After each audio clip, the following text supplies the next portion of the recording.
Good morning and welcome to another edition of Health Connection Radio. I'm your host, Jay Foster, and we are here with you on Health Connection Radio to talk about a lot of different conditions that may be related to your nutrition. This is National Nutrition Month in the month of March. This is our 42nd year, 42nd year in South Florida, doing work in human nutritional biochemistry and applied clinical nutrition. And our previous podcasts this have talked about proteins and fats and carbohydrates, and the last one was all about antioxidants and vitamins. Talked briefly about the B vitamins and vitamin C extensively, how it can protect the brain and central nervous system even from Alzheimer's, along with vitamin E and the heart. So today we're going to talk about some of the trace elements that are very important. I'm going to focus mostly on chromium and magnesium, which are very important for your heart, very important for your blood sugar balance, and that's what we're talking about today. More information on our programs, 1-800-CHEMIST, 1-800-243-6478, where we'll be up on our website. We'll be back very soon at 1-800-CHEMIST.com, but you can call us locally even at 305-670-6702. You can request copies of these podcasts, and we will email them to you. So let's talk about some trace elements and why they are important. Talk about chromium. Back in 2016, there were 743 articles under chromium and diabetes on PubMed. And I checked today, and that's well over 1,000 articles about chromium and blood sugar imbalances, including diabetes. Now, I'm going to read you some old and some new scientific literature references on this. October of 2013, Biological Trace Element Research. The effect of chromium on fasting plasma glucose, glycated hemoglobin, which is the A1C, and serum lipid levels, like triglycerides and cholesterol, in patients with type 2 diabetes that are also being treated with insulin. And when I had my radio show, I would read this very slowly for the endocrinologists that might not understand it. Chromium is required for a normal insulin function. Chromium is required for a normal insulin function. What more? I mean, that's all I have to say. Chromium is required for a normal insulin function, and low levels have been linked with insulin resistance. It says that chromium supplementation could be beneficial in patients with type 2 diabetes, most likely due to lowered insulin resistance, leading to improved glucose tolerance. Very important. This is November 1997 in Joslyn's article. Says the November issue of the journal Diabetes, sounds like they should know something about diabetes, reports that relatively large doses of the trace element chromium may help patients with type 2 diabetes significantly lower their blood sugar and cholesterol levels. You know, they don't tell you this on all the diabetes, type 2 diabetes medication ads that are on, because chromium, costs a few pennies versus many dollars for the other ones. In the study, some volunteers were taking supplements of 200 micrograms of chromium per day, while others were taking 1,000 micrograms of chromium. I always start with the low end, especially if we don't have testing on someone. We do tests for chromium and magnesium and other trace elements. After 4 months, both those on the higher and lower doses of chromium were experiencing similar improvements in blood sugar control, which to me means you can win the race from the standpoint of a tortoise or a hare. That as chromium builds up, it controls blood sugar imbalances. Richard Anderson did a lot of research on chromium and blood sugar. We do hair chromium. This one was on toenail chromium. lower toenail chromium in men with diabetes and cardiovascular disease compared with healthy men. Written up in Diabetes Care in September of 2004. The results of the study suggest that diabetic men with cardiovascular disease have lower toenail chromium than healthy control subjects, which means they would benefit from chromium supplementation. Hair chromium, this is out of American Journal of Clinical Nutrition, and back in 1992, I've been studying this for a long time. This is our 42nd year in the field. American Journal of Clinical Nutrition, 1992, hair chromium content of women with gestational diabetes compared with non-diabetic pregnant women. So gestational diabetes, you get diabetic indicators when you're pregnant. The data suggests that impaired utilization of chromium may be a possible etiology for gestational diabetes. So if we test a woman for chromium and other trace elements, we often find they're very low in chromium for the ones that go into gestational diabetes, and if it's done properly, we can prevent that. Diabetes Technology and Therapeutics in 2006, clinical studies on chromium supplementation and diabetes. The pooled data from studies using chromium supplementation for type 2 diabetes shows substantial reductions in high blood sugar and high insulin, which equate to a reduced risk for disease complications. Collectively, the data support the safety and therapeutic value of chromium for the management of high cholesterol and high blood sugar in subjects with type 2 diabetes. Another one. Chromium levels in healthy and newly diagnosed type 1 diabetic children. Not just type 2, type 1 diabetic children, written up in Pediatrics International in 2012. Metabolic parameters of chromium levels of plasma, red blood cell, and urine were compared.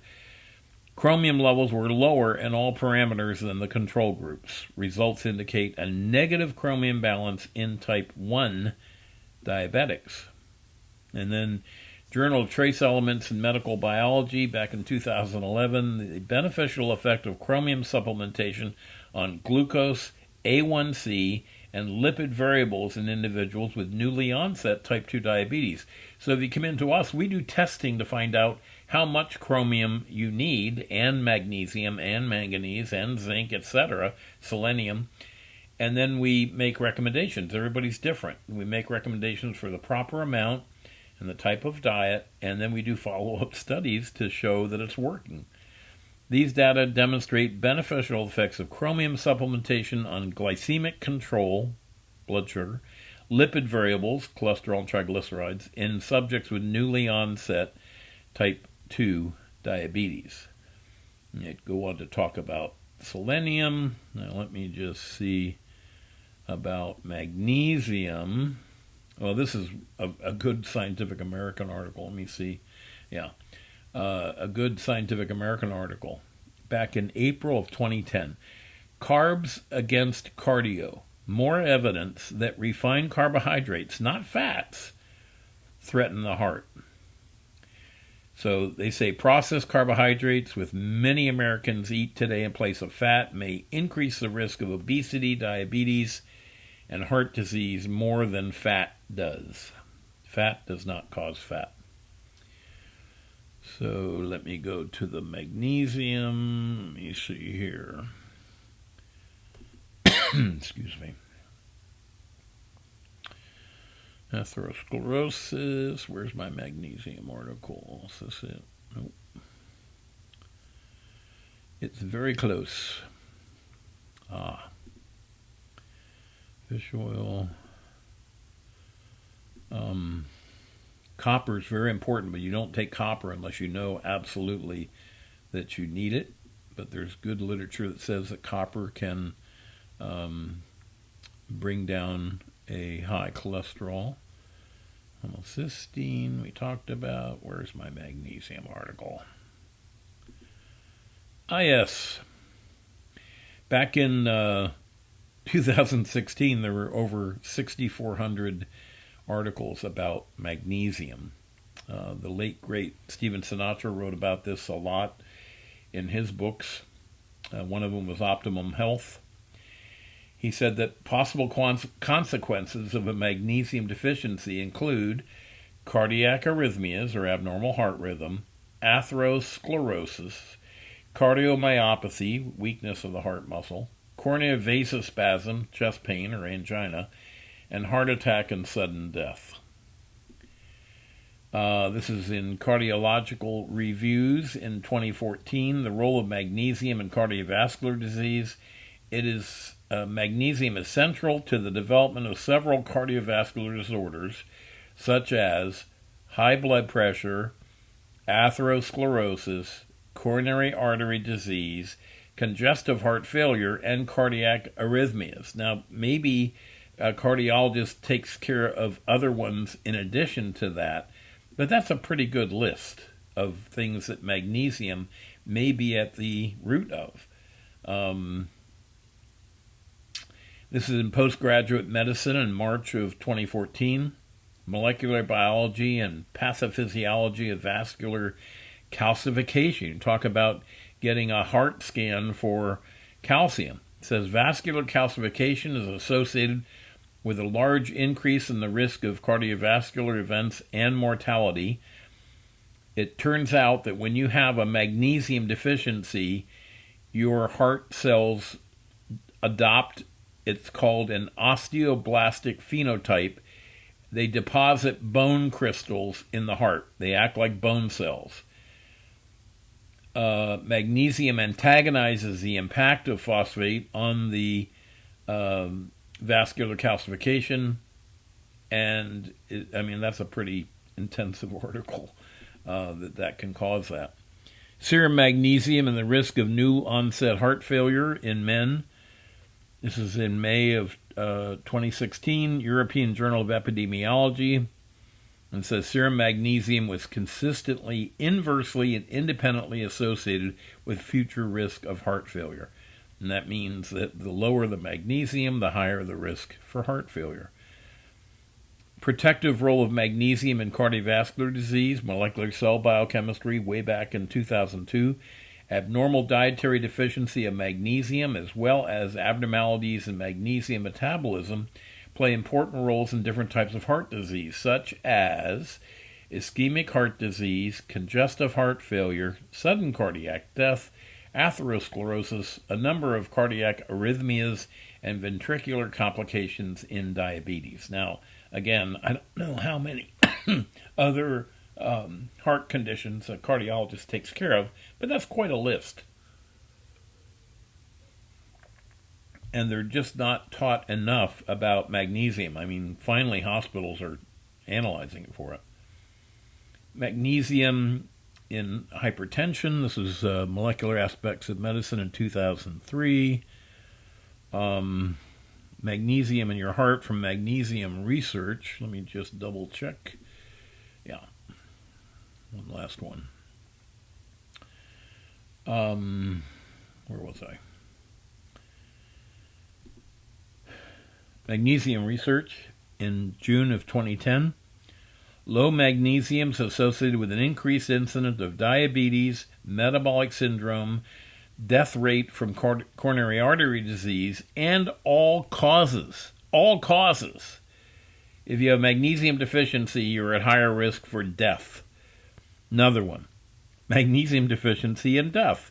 Written up in Atherosclerosis, April 2012. Dietary magnesium intake was inversely associated with death from hemorrhagic stroke in men and with death from total and ischemic strokes, coronary heart disease, heart failure, and total cardiovascular disease in women. Doctors are not looking at this close enough to know, and we test for magnesium, we test for chromium, we test for all the trace elements, we test for toxic metals like mercury and aluminum. We test for nutrients that you need. Some of the B vitamins reflect in the liver enzymes. and all designed to find out what you need as an individual, not what everybody needs, what you need as an individual. And then we make recommendations for diet, vitamins, and minerals, and then we do follow-up tests to make sure things are coming into balance. That's the Body Chem program at Body Chemistry Associates. You can call us at 305-670-6702. It's our 42nd year in South Florida. 305-670-6702 or 1-800-CHEMIST. Easy to remember. 1-800-243-6478. Well, this is Jay Foster on Health Connection Radio saying thanks for tuning in today. Enjoy the rest of this beautiful day. We'll be with you again on a future show.